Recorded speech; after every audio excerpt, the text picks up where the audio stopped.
Advanced courses తో పాటు first year నుండే campus recruitment training leading companies లో 13,000 plus placements with 13.5 lakhs highest package. మీకు జరిగిన సిచ్యువేషన్స్ మీరు ఓపెన్ చెప్పారు. ఓపెన్ చెప్పడంలో ఏముంది, నేనేమి ఇది లేదు కదా, నన్ను ఉన్నది చెప్తున్నా. నేను ఏదో ప్రిపేర్ అయ్యి ఉన్నది లేనట్లు నాకు రాదు. ఓకే నేను ఉన్నదే చెప్తా ఏదైనా. ఓకే సో ఇప్పుడు ఆల్మోస్ట్ 180 సినిమాలు అవును, నేర్పించిన పాఠాలు చాలా చాలా చాలా పాఠాలు ఇంకా చాలా చాలా. బట్ ఇది ఈ ప్రొఫెషన్ కాకుండా ఏంటి మీరు రియల్ లైఫ్ లో ఏం చేస్తారు? నాకు రియల్ ఎస్టేట్ చేస్తా. నేను ఇంతకుముందు ఫైనాన్స్ చేసేవాడిని. నాకు క్యారవన్స్ ఉండే 5 క్యారవన్లు ఉండే నాకు బస్సులో. ఇది మన హీరోస్ హీరోస్ కూర్చునేటివి. సో నేను ఎప్పుడైతే ఈ దీంట్లోకి వెళ్ళానో మా డ్రైవర్లకే ఇచ్చాను. ప్రతి డ్రైవర్ పిలిచా, ఎంత ఇస్తా తీసుకో, ఓ బతికేసా తీసుకో. 5 డ్రైవర్లకు 5 మందికి ఇచ్చేసాను. నేను డ్రైవర్లకే ఇచ్చా బండ్లు. ఓకే ఫ్రీగా ఇచ్చేసారా? లేదు, డబ్బులు తీసుకో. ఫ్రీ ఎందుకు, డబ్బులు తీసుకున్నా. సపోజ్ 15 లక్షలు ఇంత 10 ఇస్తావా తీసుకో, నేను తీసుకోరా నాది లేవు, ఓకే తీసుకో. అట్లా డ్రైవర్స్కే ఇచ్చా. సో వాళ్ళు ఇప్పుడు అందరూ ఒకరొకరు 4-5 బస్సులు తీసుకున్నారు వాళ్ళు. ఇప్పుడు ఓన్లీ రియల్ ఎస్టేట్ ఒక్కటి చేస్తున్నారు మీరు? కన్స్ట్రక్షన్ చేస్తాను నేను. కన్స్ట్రక్షన్ చేసి అమ్ముతా. ఇల్లు కట్టి అమ్ముతా. ఓకే 1, 2, 3 అట్లా. అంటే సినిమా ఆఫర్స్ తగ్గిన తర్వాత స్టార్ట్ చేశారా లేదా ఫస్ట్ నుంచి? ముందు నుంచే నాకు లారీస్ ఉండే, లారీ ట్రాన్స్పోర్ట్ ఉండే. దాని తర్వాత అది కూడా తమ్ముడికి ఇచ్చేసిన.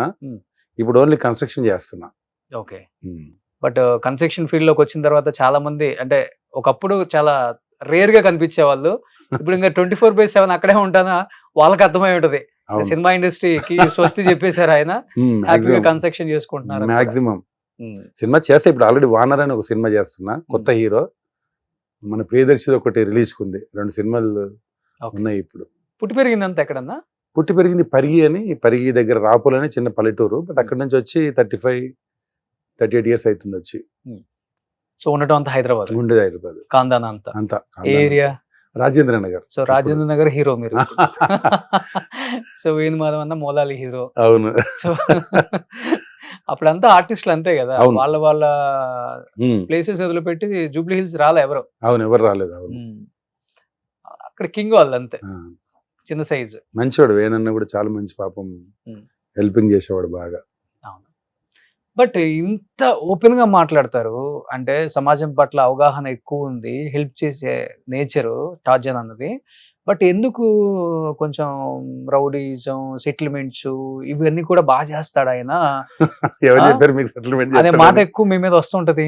సెటిల్మెంట్స్ ఏం లేదు. ఇప్పుడు ఎవరైనా, ఇప్పుడు సపోజ్ ఎవరైనా అవసరం ఉండి అది న్యాయంగా జరిగితే డెఫినెట్ గా మనం చెప్పి పిలిచి, వేరే వాళ్ళకు చెప్పి, మనకు పరిచయం వాళ్ళకి చెప్పి, అన్నయ్య ఈ పని ఉంది పాపం చేయండి అని చెప్పడం తప్ప ఈ సెటిల్మెంట్లు, ఇప్పుడు నా క్యారెక్టర్ సెటిల్మెంట్ అంటారు కదా. మరి సెటిల్మెంట్ ఏంటంటే డబ్బులు తీసుకొని, లేకపోతే ముందు డబ్బులు మాట్లాడుకొని దాని సెటిల్మెంట్ అంటారు. నేను ఎవరికైనా హెల్ప్ చేయడమే, అంటే ఏదైనా అవసరం ఉంటే హెల్ప్ చేయడం, అంతేగానే దాని సెటిల్మెంట్ అన్నారు కదా. దాని సెటిల్మెంట్ అన్నారు. ఇండస్ట్రీలో ఏదున్నా కానీ మీకే చెప్తారంట. అంత లేదు, డబ్బులు ఎగ్గొడితే వసూలు చేసే బాధ్యత నాకెవ్వరు చెప్పరు. నేను ఇంతవరకు ఏది కూడా వసూలు చేయలేదు. ఊరికే బయలుదేరి చేస్తారు అట్లా. ఓకే, అంటే ఈ పర్సనల్ బట్టి నేను ఏదో రౌడిజం చేస్తాను. నేను ఇంతవరకు ఏమి రౌడిజం లేదు, అలాంటిది ఏం. తనకల బర్ణి గారితో ఒకటి చేశారంట కదా. భరణి గారిది, అవును. అంటే భరణి గారిది పాపం ఆయన ఎప్పుడో, అది ఒక 20-25 ఇయర్స్ బ్యాక్ ఇలా చెప్పారు, ఇట్లా భీమరాజు గారు డబ్బులు ఇవ్వాలంటే వెళ్ళి భీమరాజు చెప్పి అన్న ఇచ్చేయండి అన్నాడు. ఇచ్చేసారా? అంటే తనది ఏదో ప్రాపర్టీ ఉంది హైదరాబాద్ లో, నీ ప్రాపర్టీ ఆక్యుపై చేస్తామా డబ్బులు ఇవ్వకపోతే అంటే ఎంబడి ఇచ్చేసాడు పాపం, అంతే. అంటే కొంచెం గట్టిగా చెప్పా, మీరేం డబ్బులు ఇస్తారంటే ఏం సంగతి నీ ఎవరు అన్నాడు. నేను అన్నకు తమ్ముని అవుతా, నువ్వు మర్యాద డబ్బులు ఇవ్వకపోతే బిడ్డ నీది జూబ్లీస్ లో ఏదో ఫ్లాట్ ఉంది ఆయనది, దాన్ని ఆక్యుపై చేస్తామంటే దెబ్బకే డబ్బులు ఇచ్చాడు. చిన్నగా నాకు అడిగాడు భరణి గారు, ఏం చెప్పావు అన్నాడు. అన్న ఏం లేదు, ఆయన ఫ్లాట్ ఉంది కదా ఆక్యుపై చేస్తామని చెప్తే ఇచ్చేసాడు. 2-3 ఇయర్స్ నుంచి సతాయిస్తున్నట్టు పాపం, ఆయనకి ఇల్లు అమ్మి ఏదో ఇచ్చేసాడంట. చిన్నది అది, అలా చేసి వచ్చా అంతే. సో చిన్న ఇట్లాంటి అంతే హెల్పే కదా అది. నేనేమి అన్న దగ్గర డబ్బులు తీసుకోలే కదా, ఫ్రీగా ఇక్కడ నుంచి చెన్నై వెళ్ళి చెన్నైలో ఇది చేసి వచ్చామంతే. అందుకే ఆయన చెప్తాడు, ఆయన హెల్ప్ చేశాడు టార్జన్ అని. ఆయన ఇంటర్వ్యూలో చెప్తాడు అన్న భరణి గారు. ఓకే, ఎవరు మీకు ఫ్రెండ్స్ దీంట్లో? అంటే శ్రీశైలం యాదవ్ అన్న, అంబర్పేట శంకర్ అన్న, మన గోల్డ్ శ్రవణ్ అన్న, వీళ్ళందరూ బాగుంటారా? అందరూ టచ్, అందరు శ్రీశైలం అన్న, శంకర్ అందరు పరిచయం. బట్ నేను టచ్ లో ఏమి ఉండను, బట్ అందరు పరిచయం. ఏంటన్నా మీ ఫ్యామిలీ బ్యాక్గ్రౌండ్ ఏంటి అసలుకి? అంటే నేను విన్నది ఏంటంటే మీరు ఫస్ట్ భార్యకి తెలియకుండా మళ్ళీ రెండో పెళ్లి చేసుకున్నారు, కూడా విన్నాను నేను. తెలియకుండా ఏం లేదు, తెలిసే. ఫస్ట్ భార్య ఆమెకు గర్భసంచి ఫెయిల్ అయితే ఇంకో అమ్మాయిని చేసుకున్నా. ఇద్దరు ఒకటే ఇంట్లో ఉంటారు. తర్వాత మా అమ్మ నాన్న కూడా నాతోనే ఉంటారు, ఒక 20 years నాతోనే ఉన్నారు. ఇప్పుడు ఇద్దరు చనిపోయారు అమ్మ నాన్న. అమ్మ అంటే చాలా ఇష్టం నాకు. ఇగో ఇక్కడ అమ్మ అని ఉంటుంది చూడండి, నా ప్రతి బండి మీద ప్రతి లారీ మీద అమ్మ అని ఉంటుంది నాకు. అమ్మ అంటే అమితమైన ప్రేమ నాకు. ఓకే. ఎప్పుడు చనిపోయారు అమ్మగారు? అమ్మ చనిపోయి ఒక 2012లో చనిపోయింది అమ్మ. ఓకే. ఇప్పుడు ఫస్ట్ వైఫ్ సెకండ్ వైఫ్ కూడా ఒకే ఇంట్లో ఒకటే ఇంట్లో. ఓకే. సో వాళ్ళిద్దరి మధ్య ఎటువంటి ఎలాంటి ఇది లేదు. నేను చేసుకున్న తర్వాత బాబు పుట్టాడు. పుట్టిన తర్వాత ఆమె అడిగింది పెళ్ళి అయిందంటే అవును అయిందన్న. మరి ఎందుకు కొంచెం తీసుకొచ్చే ఇంటికి అన్న, అంతే. ఓ సెకండ్ వైఫ్ తెలియకుండా తెలియకుండా చేసుకున్నా. ఏదో ఫెస్టివల్ వస్తే ఏంటి పూజ చేయాలంటే వద్దని నేను, ఆమె తెలుసుకుంది బాబు పుట్టి పెళ్లి చేసుకుంటాని చేయాలంటది ఆమె పూజ. లేదు చేయొద్దంటే నాకు తెలుసు, పోయి మర్యాద పోయి తీసుకురా హాస్పిటల్లో. నేను పోయి ఆమె నాకు తెలియకుండా హాస్పిటల్ తీసుకొచ్చింది ఆమె. మీ ఫస్ట్ వైఫ్ పూజ చేయండి, చేయరు కదా, పూజ చేయరు కదా భయ్య, అంటే 3 days వరకు పూజ చేయరు కదా. సో పూజ చేయాలని నేను, పండుగ వచ్చింది ఏదో ఉగాది ఏదో వచ్చింది, చేయొద్దని నేను చేస్తాను ఆమె. సో నవ్వుతూ చెప్పింది, ఆల్రెడీ బాబు పుట్టాడు కదా, పోయి నేను చూసి వచ్చాను నీకు తెలియకుండానే, నాకు ఎవరో చెప్తే. ఆమె ఎలా ఎంక్వైరీ చేసుకుంది ఆమె. ఇంకా డైరెక్ట్ ఆమెనే వెళ్ళి తీసుకొచ్చింది, నేను కూడా పోలే హాస్పిటల్, తీసుకొచ్చింది ఇంట్లో. ఏ రోజు కొట్లాలి. సెకండ్ మ్యారేజ్ చేసుకునేటప్పుడు ఈమెకి చెప్పారా నాకు ఆల్రెడీ మ్యారేజ్ అయింది? తెలుసు, ఆవిడకి తెలుసు. అంటే ఒక చాలా గరీబ్ అమ్మాయిని చేసుకున్నాను. అంటే నాకు ఒక ఇది ఉంది కదా నాకు, అలా చేసుకున్నా. ఓకే. సో తర్వాత ఇద్దరు మళ్ళీ బాగానే కలిసి ఉన్నారు? చాలా కలిసి ఉంది, సొంత అక్క చెల్లె ఉంటారు. ఏ రోజు చిన్న అందరు మా ఏరియాలో మా బస్తీలో షాక్ అవుతారు. ఆయన ఎంత మంచివాడు, ఒక చిన్న లొల్లు ఉండదు ఇంట్లో. మామూలుగా ఉంటది కదా, అంటే ఇద్దరు ఉంటే చాలా ఉంటాయి కదా. అవును. ఏ రోజు చిన్న గొడవ కూడా లేదు, సొంత అక్క చెల్లె ఉండేవాళ్ళు.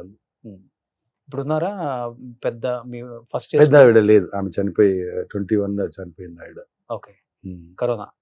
కరోనాలో ఏం లేదు, మామూలుగానే కరోనా టైంలో చనిపోయింది. కానీ కరోనా ఏం లేదు, ఆమెకు షుగర్ ఉండే బాగా. షుగర్ వల్ల ఒక 10 years స్ట్రగుల్ అయినా తర్వాత ఇదైపోయింది. ఇప్పుడు ఏం చేస్తున్నారు పిల్లలు? బాబు నాకు కన్స్ట్రక్షన్ చూసుకుంటాడు. అంత పెద్ద పిల్లలు? పాప మ్యారేజ్ అయిపోయింది, పాపది కూడా అయిపోయింది. పాపకు బాబు మొన్ననే చేశాను, ఒక 1.5 year బాబుది. ఓకే. పాపది 3 years అయింది. సో బాబుకి ఏమి ఇంట్రెస్ట్ లేదు ఇండస్ట్రీ సైడ్? ఇంతవరకు లొకేషన్ కూడా తీసుకురాలే నేను. ఇంతవరకు నా పిల్లలు లొకేషన్ కూడా రాలే, నా ఫ్యామిలీ ఎవరు లొకేషన్ కు రాలే. ఎందుకంటే ఆ లొకేషన్ మీకే నచ్చకపోయినా చేస్తున్నారు. నచ్చదు డెఫినెట్ గా. నేను నా కళామ తల్లిని ఈ రోజు నేను మీ దగ్గర కూర్చున్నా అంటే నాకు ఆ అన్నం పెడితేనే కదా నేను ఇలా ఉన్నాను. నచ్చేదని కాదు, అంటే ఇండస్ట్రీ మారింది, ఇంత ముందులా లేదంటున్నా నేను. ఇండస్ట్రీని ఎప్పుడు తప్పనొద్దు. కళామ తల్లి పెడితేనే కదా నాకు ఇన్ని సినిమాలు వచ్చాయి, ఇన్ని సినిమాలు చేశాను, ఇంతమంది హీరోలతో చేశాను, ఇలా ప్రజలు గుర్తిస్తున్నారంటే అదే కదన్నా. ఓకే. యూజువల్గా ఈ హైట్ వెయిట్ ఉన్న వాళ్ళని ఆల్మోస్ట్ ఊరికే సెట్లో కామెంట్ చేస్తూనే ఉంటారు హీరోస్ సరదాగా, డైరెక్టర్స్. అలా మీతో బాగా ఫన్నీగా ఉండే డైరెక్టర్స్ హీరోస్ అంటే? ఇంతకు ముందు అందరూ కూర్చొని మాడి క్యారవాన్కి వచ్చినాక ఎవరి క్యారవాన్ల వాళ్ళు, ఎవరి ఇదే అయిపోయింది. ఇంత ముందులా లేదన్నా. ఇంతకు ముందు వేరు, ఇప్పుడు వేరు. ఇప్పుడు ఒక్క సినిమా హిట్ అయిందంటే ఆ పవర్ డిఫరెంట్గా ఉంటుంది. గుర్తుపట్టినట్టు యాక్ట్ చేస్తారు హీరోలు కూడా. చెప్తున్నా, ఎస్ అలా కూడా జరిగింది నాకు. హీరో పేరు చెప్పను, గుర్తుపడినట్లు బాగా. అంటే వాళ్ళకి ఏంటంటే అయితే ఏంటి ఒక విపరీతమైన ఇది పెరిగిపోతుంది. ఒక్క సినిమా హిట్ అయిందంటే కథం, అవతల పెద్ద ఆర్టిస్ట్ ఉందా తెలియనట్టు ఏం తీసుకుపోతారు. నేను తమిళలో కూడా చేశాను కానీ నాకు అంత అనిపించలేదు. ఇక్కడ 2-3 జరిగింది నాకు. అంటే ఏదో తెలియనట్లు. ఇప్పుడు నేను 30 ఏళ్ళ నుంచి ఇండస్ట్రీలో ఉన్నా, వెళ్ళి నమస్తే పెడితే నమస్తేని కూడా ఆయాసం వాడికి. అంటే అలా అయిపోయింది. మనం కూడా మారిపోవటం. ఇంకా మారిపోవడం అంటే మనం పోకుండా అయిపోద్ది, ఏముంది అంతే కదా. కాదు, మన క్యారెక్టర్ మనం చేసుకోవటం, మనం క్యారవాన్ ఎక్కటం అంతే. ఇప్పుడున్న టెక్నాలజీ అంతే ఇప్పుడు అంతే. ఇంతకు ముందులా అస్సలు లేదు. అంటే ఎవరు ఇట్లా ఓపెన్ గా చెప్పరు కదన్నా.